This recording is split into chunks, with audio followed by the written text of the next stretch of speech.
헨리 데이비드 소로 1817년 미국 매사추세츠주 콘코드에서 태어나 하버드 대학을 졸업하고 잠시 교사 생활을 했다. 이후 목수, 석공, 조경, 토지 측량, 강연 등 여러 가지 일을 했지만 대부분의 시간은 산책과 독서, 집필을 하며 지냈다. 1845년 3월부터 월든 후스가의 오두막집을 짓기 시작해 그해 여름부터 2년 2개월 동안 그곳에서 홀로 지냈다. 그의 저서 중 가장 널리 알려진 월드는 바로 이곳에서 보낸 삶을 기록한 책이다. 하지만 그의 삶이 조용하기만 한 건 아니었다.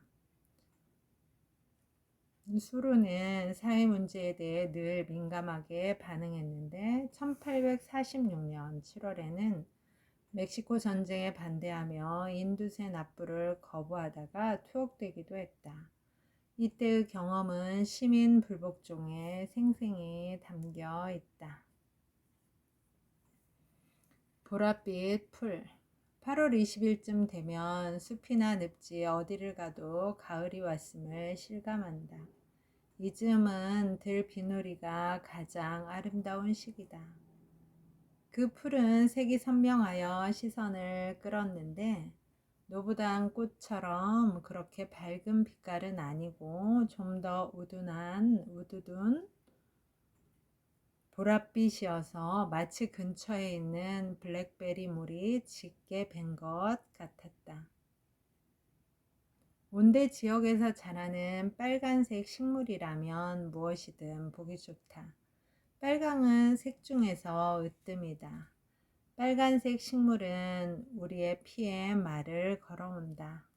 이 식물들은 빛나는 태양에게 자신이 가장 돋보이도록 비춰달라고 부탁한다. 단풍잎들은 가끔 우리는 언제 빨갛게 물들어요? 하고 나무에게 묻곤 한다. 뚝길을 걷다 보면 빛나던 옷을 잃어버리고 헐벗은 채 여기저기서 뿌연 연기처럼 서 있는 나무들을 지나간다. 땅 한쪽에는 조금 전 나무에 매달려 있던 모습을 거의 그대로 유지한 채 여전히 밝은 빛을 띤 나뭇잎들이 깔려 있다. 그것들은 마치 영원히 채색된 그림자처럼 땅 위에 납작 엎드려 자신들이 매달려 있던 가지가 어디 있는지 찾아보라고 하는 것 같다. 이렇게 멋진 나무들이 진흙 위에 빛나는 망토를 펼쳐놓은 곳이라면 여왕도 위험 있게 행차할 수 있을 것 같다. 온갖 종류의 참나무, 단풍나무, 밤나무와 자작나무들이 얼마나 잘 섞여 있는지 모른다. 그런데도 자연은 혼란스러워하지 않는다. 자연은 완벽한 농사꾼이라서 그 모든 것을 다 기억한다. 해마다 얼마나 많은 수확물이 이 땅 위로 떨어지는지 생각해보라. 한 해의 수확물 중 으뜸은 곡물도 씨도 아닌 낙엽이다. 나무들은 이제 그들이 가져간 것에다 이자까지 얹고 거기에 선이자까지 더해서 대지에 되돌려주는 것이다. 토양은 어느덧 낙엽이 진 두께만큼 두터워진다. 내가 유황 비료와 그것의 운반비를 가지고 이 사람 저 사람과 흥정을 하는 동안 자연은 이토록 아름다운 방식으로 자신의 걸음을 만들어낸다. 이 도시를 처음 세운 조상들이 막대기 같은 사탕 단풍 줄기를 먼 지방에서 들여왔을 때만 해도 이렇게 눈부신 성공을 거둘 줄은 몰랐을 것이다. 그리고 그 나무를 심고 난 뒤 이웃 상인 밑에서 일하던 점원이 장난삼아 그 나무 주위에 콩을 심었다고 한다.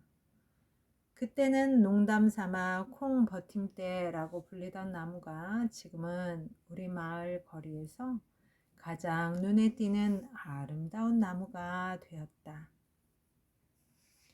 우리는 잠들었다가 깨어나 마침내 고요한 겨울 아침 아침을 맞는다. 창턱에는 눈이 목화솜처럼 따뜻하게 내려앉아 있고 벌어진 창틀과 서리가 낀 유리창으로 희미하고 은밀한 빛이 스며들어와 실내의 아늑한 기운을 더한다. 아침의 고요함은 인상적이다. 밖을 내다보기 위해 창가로 향하면 발밑 마룻바닥이 삐걱거린다. 서리가 끼지 않은 창밖으로 눈을 무겁게 이고 있는 지붕이 보인다. 처마 끝과 울타리 위에는 눈으로 된 종유석이 매달려 있고 마당에는 석순들이 내부에 무엇인가를 숨긴 채 서 있다. 사과나무의 역사와 인간의 역사는 놀랄 만큼 긴밀하게 연관되어 있다. 지질학자에 따르면 사과나무가 속한 장미과 박하가 속한 꿀풀과 벽과가 지구상에 나타난 것은 인간이 출현하기 직전이었다고 한다. 최근에 스위스의 호수 바닥에서 알려지지 않은 원시인들의 흔적이 발견되었는데 사과는 이들의 식량 중 하나였던 것으로 보인다. 이들은 로마가 생기기 이전의 시대의 사람들로 추정되는데 그렇게 옛날 사람인 만큼 철기는 전혀 발견되지 않았다. 이들의 저장고에서는 쪼글쪼글하고 검게 변한 야생 능금이 발견되었다. 나무에게 감사 인사를 하는 방법은 나무 뿌리 주위에 사과줄을 조금 뿌리고 빵 조각을 가지 위에 올려놓는 것이었다. 그러고서는 과수원에서 가장 열매를 많이 맺는 나무 주위를 둥글게 둘러싸고 다음과 같은 축배사를 각각 3번씩 재창하며 사과주를 마신다.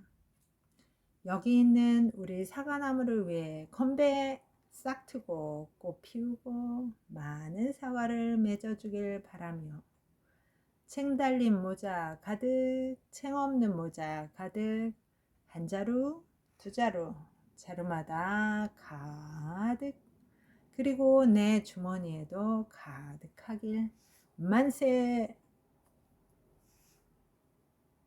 한밤중에 텅 빈 언덕 꼭대기에 펼쳐진 풀밭 바위에 등을 대고 누워 별이 빛나는 하늘이 얼마나 높은지 가늠해 본다.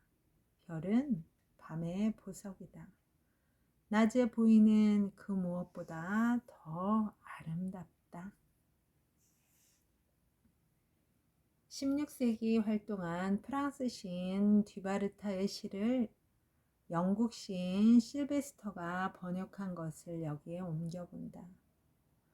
위대한 건축가가 둥근 하늘을 이런 불꽃들로 장식한 것은 과시하기 위해서만은 아니라네. 이렇게 번쩍이는 방패들로 장식한 것도 들에서 양떼를 지키는 가여운 양치기를 깨우기 위해서가 아니라네. 정원 화단이나 강둑에서 볼 수 있는 한껏 치장한 가장 작은 꽃이라 할지라도 대지의 따스한 품에 안겨있는 가장 작은 돌멩이라 할지라도 저마다 고유한 가치가 있는데 저 찬란한 하늘의 별에 아무런 가치도 없다는 말을 어찌 믿을 수 있겠는가. 이제 좀 더 모험심을 갖고 산책에 나서서 언덕에 올라가 보자. 우리 마을 언덕이나 주변에 있는 아무 언덕이나 올라가 숲을 내려다보면 내가 묘사하려고 애쓴 풍경을 보게 될 것이다. 볼 준비가 되어 있다면 틀림없이 그 풍경을, 아니 그 이상의 것을 보게 될 것이다. 다른 하늘의 여왕, 과연 여왕답게 모든 것을 정숙하게 만들고 영원이라는 시간 속에 모습을 바꾸지만 그 아름다움은 영원할지니. 겨울 산책. 여러분, 오늘도 좋은 날입니다. 오늘 하루 잘 살아내느라 수고 많았습니다. 힘내세요. 다음에 또 만나요. 감사합니다.